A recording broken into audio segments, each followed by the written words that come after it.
Hello and welcome. इस lecture में हम लोग डिस्कस करने जा रहे हैं डिफ्रैक्शन का पार्ट 2। वेव ऑप्टिक्स में डिफ्रैक्शन एक टॉपिक है जिसका पार्ट 1 हम लोग ऑलरेडी कर चुके हैं। इसमें हम लोग पार्ट 2 करने जा रहे हैं, जिसमें सबसे पहला जो टॉपिक है ले रहे हैं हम लोग diffraction due to circular aperture. ठीक है, इसमें सबसे पहला हम लोग एक ओपेक शीट लेते हैं। यहाँ हमने एक ओपेक शीट ले लिया।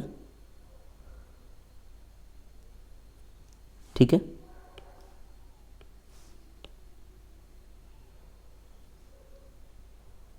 ठीक है, ये शीट हमने ले ली यहाँ पे, और इस पे एक हमने एक सर्कुलर होल बना दिया छोटा सा। ठीक है, सामने हमने एक स्क्रीन ली।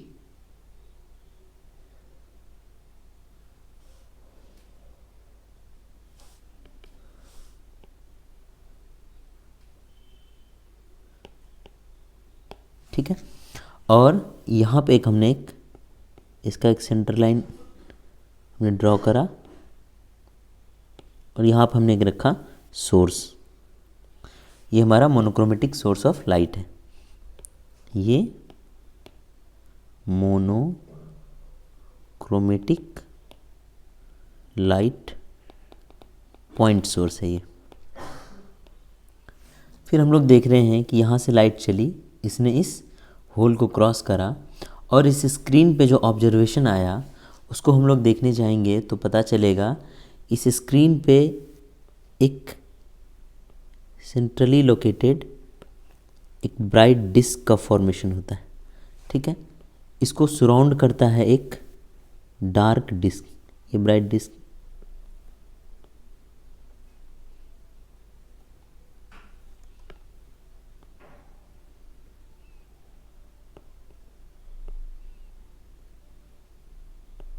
ठीक है, इसको सराउंड करता है एक डार्क डिस्क,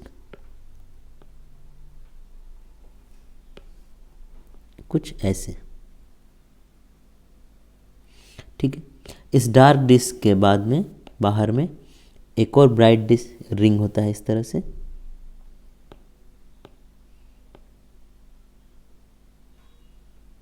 ये ब्राइट रिंग रहा, फिर इसके चारों बगल फिर से एक डार्क रिंग रहेगा।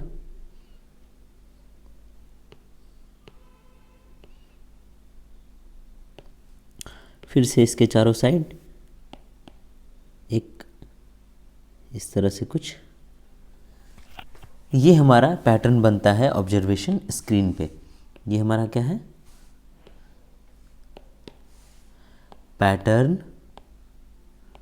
Obtained on observation screen. ठीक है, ये हमारा क्या है? ओपेक शीट है, ओपेक शीट। ये क्या है हमारा? ये ऑब्जर्वेशन स्क्रीन है, ऑब्जर्वेशन स्क्रीन। ये हमारा यहाँ पे पैटर्न बना है। ये हमारा क्या है? सर्कुलर होल है, सर्कुलर होल। यहाँ से यहाँ तक की जो डिस्टेंस है, this distance is D. Okay, और इस सर्कुलर होल का डायमीटर कितना है? ए। दिस इज ए।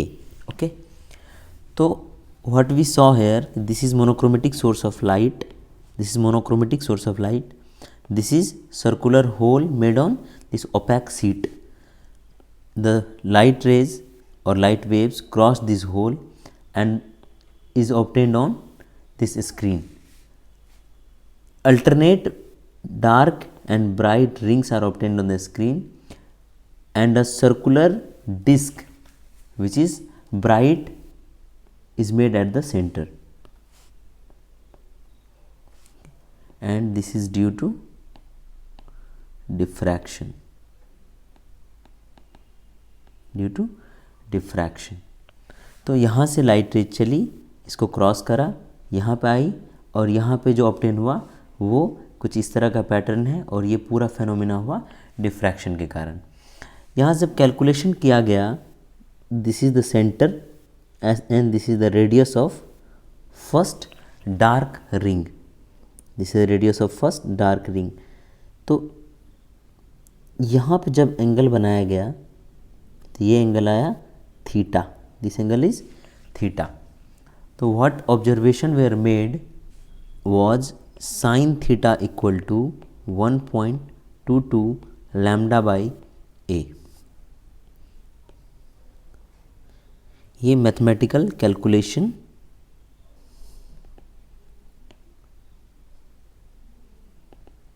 से आया sin theta equal to 1.22 lambda by a, जहाँ पे लैम्डा क्या है, वेवलेंथ ऑफ लाइट, और ए क्या है, ए है डायामीटर ऑफ द होल। और ये जो डी है, ये डी ए से काफ़ी बड़ा है, such that theta tends to 0। ठीक है, यहाँ पर हमने देखा alternate dark and bright ring surround the bright disk at the center। ठीक है, और इसका रीज़न क्या है, ऑब्वियसली डिफ्रैक्शन। ठीक, उसके बाद चूँकि थीटा टेंड्स टू 0 है तो टेन थीटा साइन थीटा के क्या बराबर हो जाएगा। और टेन थीटा को हम लोग यहाँ से क्या लिख सकते हैं, यहाँ से टेन थीटा को लिखा जा सकता है r divided by D. Tan theta would be equal to r by D. So यहाँ पर हम लोग लिख सकते हैं sine theta equal to tan theta equal to r by D and sine theta equal to 1.22 lambda by a from here. So इन दोनों को अगर कंबाइन करेंगे, combining 1 and 2, we get what, r by d equal to 1.22 lambda by a। okay, so r will be equal to 1.22 lambda by a। what is this r? This r is radius of first dark ring। okay, theta is called angular radius okay of first dark ring। तो ये जो relation आता है, ये relation काफ़ी important है और इसको मैं यहाँ पे हाईलाइट कर दे रहा हूँ। ठीक है, ये रिलेशन बहुत ही इम्पॉर्टेंट है, उसके अलावा ये रिलेशन इम्पॉर्टेंट है। ठीक है, तो ये दोनों रिलेशन इंपॉर्टेंट है और इस पर बहुत सारे क्वेश्चन सॉल्व होंगे। अब जैसा कि हमने पहले भी बात किया था कि फ्रॉनहोफर डिफ्रैक्शन में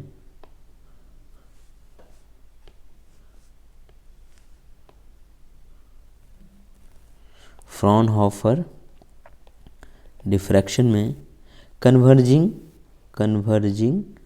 लेंस इज यूज्ड। हमने पहले ही बात करी है कि फ्रॉनहोफर डिफ्रैक्शन के अंदर कन्वर्जिंग लेंस का इस्तेमाल किया जाता है। So if in the above experiment some converging lens of focal length f is used to converge the light waves coming from the hole। in that case r will be given as 1.22 lambda f by a। r will be equal to 1.22 lambda f by a, where f is focal length and a is diameter of the lens। ठीक है, तो ये एक हमारा आ गया और ये भी इम्पॉर्टेंट है और इस पे भी हम लोग कई सारे क्वेश्चन सॉल्व करने जा रहे हैं। ठीक है, तो हम लोगों ने ऑब्जर्व किया इन चीज़ों से कि अगर यहाँ पे एक पॉइंट सोर्स है और यहाँ पे एक हम लोग कॉन्वेक्स लेंस रख दें, ठीक है, यहाँ पे जो इमेज आएगा इसका, ठीक, इस जगह पे, तो यहाँ पे इमेज इस स्क्रीन पे पॉइंट सोर्स का पॉइंट नहीं आने वाला है।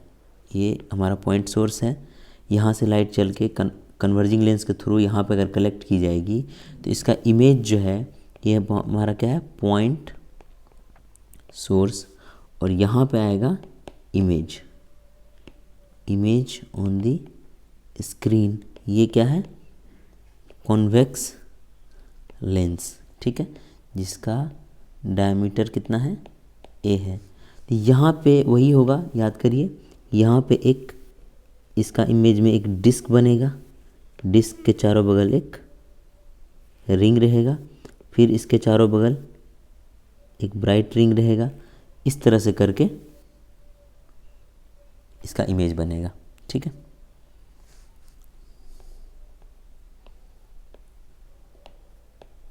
ठीक है, तो यहाँ हमने देखा कि एक कन्वर्जिंग लेंस कभी भी किसी पॉइंट सोर्स का इमेज पॉइंट नहीं बनाता है, rather it makes a disc image. A converging lens never make a point image of a point source, rather it makes a disk image surrounded by alternate dark and bright ring। ठीक है, अगर ध्यान से देखें हम लोग, on careful observation we may see कि most of the light जो है, most of the light is concentrated within the first dark ring and the radius of this first dark ring is called radius of diffraction disk, and the central bright disk is called diffraction disk. Central bright disk is called diffraction disk. Diffraction disk. So what we can say, this disk, this one, this is called diffraction disk, and radius of diffraction disk is given by radius of diffraction disk is given as r equal to 1.22 lambda d by a, where a is diameter of the convex lens and d is the distance of screen from the lens. अब होता क्या है कि अगर screen को हमने lens के focal plane पे रख दिया तो ये जो D है, दिस D बिकम्स F, यही D हो जाता है F। कब? When screen is located at focal plane. तो हमने देखा कि एक पॉइंट सोर्स है यहाँ पे, तो इसका इमेज एक डिस्क बन रहा है और सराउंडेड है alternate alternate dark and bright ring से। लेकिन जो मैक्सिमम इंटेंसिटी होती है वो इस डिस्क में कंसंट्रेटेड होती है और इसको डिफ्रैक्शन डिस्क बोलते हैं। और इसकी रेडियस देने का एक्सप्रेशन ये है, अगर स्क्रीन हमारा फोकल प्लेन पे है, अगर स्क्रीन फोकल प्लेन पे नहीं एट सर्टेन डिस्टेंस है तो हमारा ये हो जाएगा, यहाँ पे डी से रिप्लेस कर देंगे उसको, और इस तरह से हम लोग डिफ्रैक्शन डिस्क का रेडियस निकाल सकते हैं। ये भी फॉर्मूला हमारे लिए इम्पॉर्टेंट हो जाता है और इसका भी हम लोग यूज करते रहेंगे। नाउ हमने देखा कि रेडियस ऑफ डिफ्रैक्शन डिस्क क्या है, R equal to 1.22 lambda D by a. पहला चीज़ फर्स्ट। सेकेंड चीज़ देखा हमने कि maximum light is concentrated in this disk या फिर within this disk only. ठीक है। तीसरा हमने देखा कि a convex lens never forms a point image of a point distant और close both.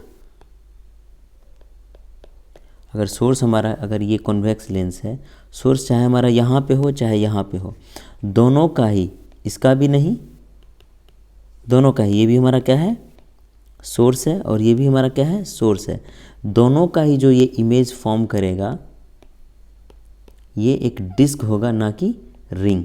The image will be disc not a ring. ठीक है। बेस्ट चीज़ क्या हो सकता है अगर हम लोग best quality of convex lens इस्तेमाल कर रहे हैं? The best thing that a convex lens can do that it can form very bright but small disk। Bright रहेगा ये और स्मॉल डिस्क रहेगा, एंड दी ब्राइट रिंग्स होंगे will have very less intensity. तो इसके लिए क्या करना होगा हमें? फॉर दिस कंडीशन क्या होगा हमारा? ये कंडीशन होगा कि जो R है, R must be as less as possible. और R को लेस कैसे कर सकते हैं? R का एक्सप्रेशन क्या है? 1.22 लैम्डा डी बाई ए या फिर 1.22 लैम्डा एफ बाई ए। तो लैम्डा क्या है? कांस्टेंट है। एफ या फिर डी, एफ और डी ये भी क्या है? कांस्टेंट है। इफ वी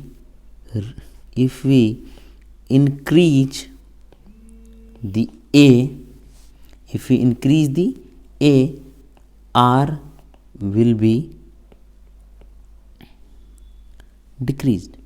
तो ए को अगर बढ़ा देंगे हम लोग, ए को अगर बढ़ा दिया, इससे R क्या होगा? डिक्रीज हो जाएगा। और R डिक्रीज हो गया मतलब कि जो ये पॉइंट सोर्स है, यहाँ कॉन्वेक्स लेंस है, तो जो यहाँ पे डिस्क बननी है वो छोटा बनेगा। ये हमारा पॉइंट सोर्स है, यहाँ पे जो हमारी डिस्क बनेगी, यहाँ पे ये पॉइंट सोर्स है, तो इसका ये रेडियस क्या होगा? इसका छोटा होगा रिलेटिवली। तो इमेज क्या होगा? शार्प होगा, रिलेटिवली शार्प इमेज। तो अगर ए ज़्यादा कर देंगे किसका? कॉन्वेक्स लेंस का। कॉन्वेक्स लेंस डायमीटर को अगर ज़्यादा कर देंगे तो इसका डिस्क जो बनेगा, इसकी रेडियस क्या हो जाएगी? Relatively sharp image with less divergence, that is less radius या फिर स्मॉल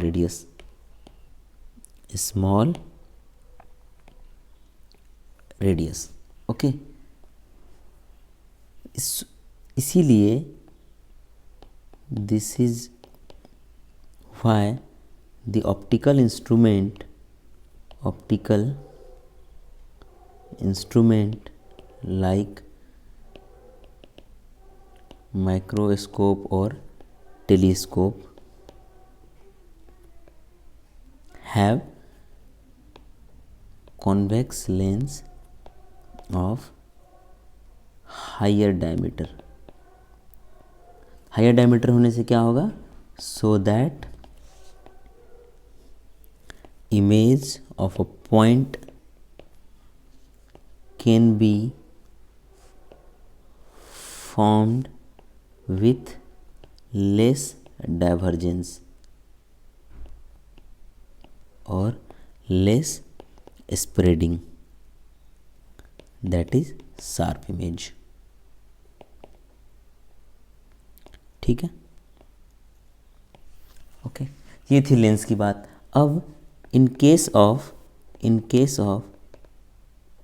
सर्कुलर अपर्चर के केस में हमने क्या पढ़ा था कि ये हमारा एक स्क्रीन है, इसके ऊपर सर्कुलर अपर्चर है, ये हमारा ऑब्जर्वेशन स्क्रीन है, यहाँ से लाइट आएगी और यहाँ पे हमारा पैटर्न बनेगा इस तरह से कुछ। यहाँ पे जो रेडियस का वैल्यू आता है वो क्या आता है 1.22 लैम्डा डी बाई, जहाँ डी क्या है, this is D, lambda D by a. अब now if a is very very very greater than lambda, so R will tends to 0। R will tends to 0 तो मतलब ये जो पॉइंट सोर्स था इसका इमेज क्या बन जाएगा, image will be point, that means no diffraction. तो सर्कुलर अपर्चर के केस में डिफ्रैक्शन को ऑब्जर्व करने के लिए ये ज़रूरी है कि जो साइज ऑफ ये क्या है, ए है, the size of aperture must be comparable to the wavelength of light. So what can we conclude? In case of circular aperture diffraction, the size or dimension of the circular hole must be comparable to the wavelength of light। यहाँ हमने दो चीज़ें देखी कि convex lens के case में ए को बढ़ाते हैं हम लोग, इस ए को हम लोग बढ़ाते हैं ताकि हमारा रेडियस घटे और इमेज क्या मिले, शार्प इमेज मिले, शार्प इमेज।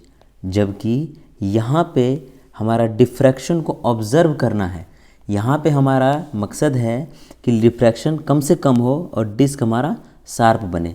जबकि यहाँ पे हमें डिफ्रैक्शन को ऑब्ज़र्व करना है, यहाँ पे अगर इस होल को बहुत बड़ा कर देंगे तो डिफ्रैक्शन होगा ही नहीं, लेकिन इसी होल को अगर छोटा करते जाते हैं of the order of lambda तो यहाँ पर हमारा डिफ्रैक्शन ऑब्जर्व होगा और डिफ्रैक्शन इस तरह से बनेगा। ये हमारा ब्राइट होगा, dark, then again bright, then again dark. तो यहाँ पे आप देख सकते हो कि हमने यहाँ पे बहुत अच्छे से एक फ़ोटो बनाया है। इस फोटो से आप समझ सकते हो कि किस तरह से ब्राइट एंड डार्क बनता है। ठीक है, इसके बाद आता है, तो इतना ही था इसमें डिफ्रैक्शन में, सर्कुलर स्लिट डिफ्रैक्शन में। इसके बाद आता है फ्रेनेल डिफ्रैक्शन। फ्रेनेल डिफ्रैक्शन में जब हम लोगों ने क्लासीफाई किया था उसी वक्त जाना था ये diffraction due to sharp edge की वजह से डिफ्रैक्शन होता है। किस तरह से होता है देखते हैं हम लोग। यहाँ पर हम लोग एक पॉइंट सोर्स लेते हैं, ठीक है, और इसके सामने सामने यहाँ पे एक हम लोग शार्प एज लेते हैं इस तरह से। ये हमारा एक शार्प एज है, ठीक है। यहाँ पे वेव फ्रंट बनेगा कुछ इस तरह से, ठीक है, ठीक है। यहाँ पे वेव फ्रंट बनेगा कुछ इस तरह से, यहाँ पे लाइट आएगी और ये हमारा अगर है स्क्रीन, तो ये क्या हो जाएगा, शैडो जोन हो जाएगा। यहाँ जो लाइट आ रही है, इस जगह पे जो लाइट आ रही है, इधर जो लाइट आ रही हैं, ये तो क्रॉस कर पाएंगे नहीं, this light will not cross this object, and ये क्या हो जाएगा हमारा shadow zone, SHADO shadow zone, ये हो जाएगा हमारा शैडो जोन। बट देखा गया कि ये हमारा वेव फ्रंट बना यहाँ पे, ये क्या है, वेव फ्रंट। तो वेव फ्रंट पे हर एक पॉइंट अपने आप में क्या सोर्स की तरह बिहेव करता है, ठीक है। ये यहाँ से जो लाइट इमिट करना शुरू किए, ठीक है, उसके वजह से देखा गया कि लाइट की इंटेंसिटी वेरिएशन इस स्क्रीन पे कुछ इस तरह से हुई। यहाँ पे आ गया मैक्सिमा और ये कुछ इस तरह से वेरी करती हुई चली गई आगे। तो यहाँ देख रहे हैं हम लोग कि शैडो जोन में भी हमारा कुछ न कुछ इंटेंसिटी मौजूद है, यहाँ भी हमारी कुछ न कुछ इंटेंसिटी मौजूद है। तो यहाँ से देखा हमने कि डिफ्रैक्शन की वजह से लाइट उस रीजन में भी गई जहाँ उसको नहीं जाना चाहिए था, following the rectilinear propagation of light. So light start from here, it goes hair, okay, here is the sharp edge, and light bends from here and goes in those region in which it shouldn't go, following the rectilinear propagation of light, and intensity can be observed in this area in which there should be shadow। तो ये था हमारा Fresnel diffraction. Fresnel diffraction में हमें कुछ mathematical चीज़ें नहीं पढ़नी है, इसमें बस इतना ही जानना था कि इंटेंसिटी किस तरह से वेरी करती है, ठीक है। और अगर एग्ज़ाम में आए कि फ्रेनेल डिफ्रैक्शन की वजह से इंटेंसिटी वेरिएशन का कर्व क्या होगा, तो आप इस कर्व को सेलेक्ट कर सकते हैं, ठीक है। इसमें बस इतना ही था। इसके बाद जो एक लास्ट टॉपिक इसमें बचता है उसको बोलते हैं limit of resolution. Limit of resolution, okay, ठीक है। इसमें हमने पहले ही जाना है कि in case of convex lens की जो इमेज है, image of point source want be a point. Point source का इमेज कभी भी पॉइंट नहीं होगा। तो इसमें क्या होता है कि अगर दो पॉइंट इस तरह से हैं, ये दोनों पॉइंट हैं, और इसके सामने एक कॉन्वेक्स लेंस रखा जाता है और इसका इमेज इस साइड बनाया जाता है, ये क्या हमारा 2 पॉइंट सोर्स, और इस साइड इमेज लिया जाता है, तो इनका इमेज जो है वो क्या बनेगा, इनका इमेज डिस्क बनेगा। कैसा बनेगा इनका इमेज, डिस्क। यहाँ पे हमारा बनेगा डिस्क। तो ये डिस्क या तो ऐसा बन सकता है, ठीक है, या फिर ये डिस्क ऐसा बन सकता है, ठीक है, या फिर ये डिस्क कुछ ऐसा बन सकता है, ठीक है। तो तीनों चीज़ें देखते हैं हम लोग कि तीनों में क्या कह रहा है। ये जो है ये देखा हमने कि ओवरलैप कर गई डिस्क, ओवरलैप कंप्लीटली, और ये हो जाएगा अनरिजॉल्व्ड कंडीशन। अनरिजॉल्व्ड कंडीशन मतलब ये दोनों जो पॉइंट थे इसके इमेज एक दूसरे में मर्ज हो गए, इतने बड़े डिस्क बने, ठीक है। यहाँ हम देख सकते हैं कि जो एक का मैक्सिमा है वो दूसरे के जो इसका मिनिमा है, किसी डिस्क का मैक्सिमा कहाँ होता है, एट सेंटर, और मिनिमा कहाँ पे, एट एज पे। Maxima at centre, minima at edge पे। तो यहाँ पे देख रहे हैं हम लोग कि edge of one disc lie at centre of other disc, मतलब कि एक का मिनिमा दूसरे के मैक्सिमा पे जा रहा है। Minima of one lie at maxima of other.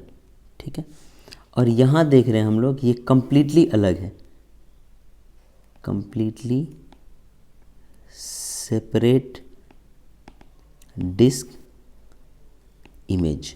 ठीक है, तो ये जो कंडीशन होता है इसको बोलते हैं जस्ट रिजॉल्व्ड। जस्ट रिजॉल्व हम लोग अभी ग्राफ से भी देखेंगे। इस कंडीशन को बोलते हैं वेल रिजॉल्व्ड, वेल रिजॉल्व्ड। और इस कंडीशन को बोलते हैं हम लोग क्या, यहाँ पे देख सकते हैं हम लोग अनरिजॉल्व्ड। यहाँ पे अगर हम लोग देखें तो हम लोग इसका ग्राफ भी ड्रॉ कर सकते हैं। कैसे, यहाँ पे अगर ग्राफ ड्रॉ करना चाहें हम लोग तो ये रहा,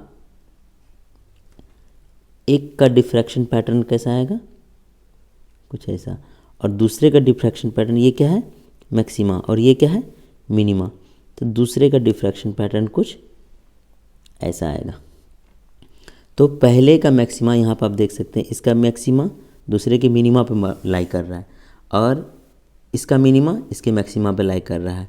तो ये होता है जस्ट रिजॉल्व कंडीशन। ठीक है, अनरिजॉल्व कंडीशन क्या होगा, अनरिजॉल्व कंडीशन यहाँ पर हम लोग ड्रॉ करते हैं कि ये रहा और ये रहा, ये होता है अनरिजॉल्व कंडीशन। ठीक है, और वेल रिजॉल्व का क्या होता है कंडीशन, कि पहले का ग्राफ ये है एंड दूसरे का ग्राफ ये है। ये तीनों ग्राफ है। तो कभी कभार ग्राफ दे के पूछा जा सकता है कि which of the image will B resolved, तो हम लोग तीनों में से सेलेक्ट कर सकते हैं कि this is just resolved, this is not resolved and this is well resolved. अब एक कंडीशन हम लोग डिस्कस कर लेते हैं, condition for the image to be resolved. Condition क्या होगा, कंडीशन हो सकता है कि अगर डिस्क जो बन रहा है, disc image should be less spreaded, that is it should have less radius, and radius का एक्सप्रेशन क्या होता है, 1.22 lambda d by a, where a is diameter of convex lens। अगर a डायमीटर हो गया कॉन्वेक्स लेंस का, तो अगर a को बढ़ा देंगे हम लोग तो r क्या हो जाएगा, ऑटोमेटिक छोटा हो जाएगा। तो अगर दो पॉइंट है, इसके छोटे छोटे डिस्क बनेंगे अगर, ठीक है, तो दोनों इमेज क्या हो जाएगा, रिजॉल्व हो जाएगा। यही अगर दो पॉइंट है, इसके बड़े बड़े डिस्क बन गए, क्या हो जाएंगे, नॉट रिजॉल्व हो जाएंगे। तो ये करता है कौन, कॉन्वेक्स लेंस। यहाँ पे एक हम लोग छोटा लेंस इस्तेमाल कर देंगे, जबकि यहाँ पे एक बड़ा लेंस इस्तेमाल कर देंगे जिसका रेडियस क्या होगा, बड़ा होगा। तो सो keeping the diameter of the convex lens higher, the probability to get resolved image of point source can be increased. Okay, और यही रीज़न है कि जो पावरफुल टेलीस्कोप या माइक्रोस्कोप हैं, माइक्रोस्कोप, इनकी जो ऑब्जेक्टिव लेंस होती है, ऑब्जेक्टिव लेंस जो होती है इनकी, वो होती है कॉन्वेक्स, और इसीलिए इस कॉन्वेक्स लेंस का diameter is kept large, diameter is kept large. ये आता है कहाँ से, लिमिट ऑफ रिजोल्यूशन से। और ये सारी फेनोमेना किसके कारण से होती हैं, डिफ्रैक्शन के कारण से। ठीक है, तो आज के लिए बस इतना ही। इसके बाद हम लोग नेक्स्ट क्लास में हम लोग डिस्कस करेंगे कुछ question, some question on diffraction. ठीक है, उसके बाद हम लोग scattering and polarisation of light करेंगे, पोलराइजेशन ऑफ लाइट। और सबसे लास्ट में हम लोग करेंगे Newton ring, resolving, power and ordinary wave and extraordinary wave से कुछ चीज़ें पूछी जाती हैं एक्स्ट्रा ऑर्डिनरी वेव से, तो इसको हम लोग सबसे लास्ट में कवर करेंगे। तो नेक्स्ट टॉपिक में हम लोग क्वेश्चन करेंगे, उसके अगले टॉपिक में हम लोग स्कैटरिंग एंड पोलराइजेशन करेंगे और ये जल्दी ही आएगा। थोड़ी सी व्यस्तता के कारण मैं 2 दिन से नहीं इसमें डाल पाया था लेक्चर, लेकिन अब हर एक दिन 1 से 2 लेक्चर आते रहेंगे। 1 से 2 लेक्चर या तो दोनों फिजिक्स के या फिर फिजिक्स प्लस मैथ्स या फिर कोई एक थर्ड टॉपिक जैसे कि बेसिक ऑफ एविएशन या फिर बिजनेस मैनेजमेंट, ये सबसे रिलेटेड। तो तब तक के लिए अगर अच्छा लग रहा है तो शेयर करिए and subscribe. Thank you, stay connected. Thank you.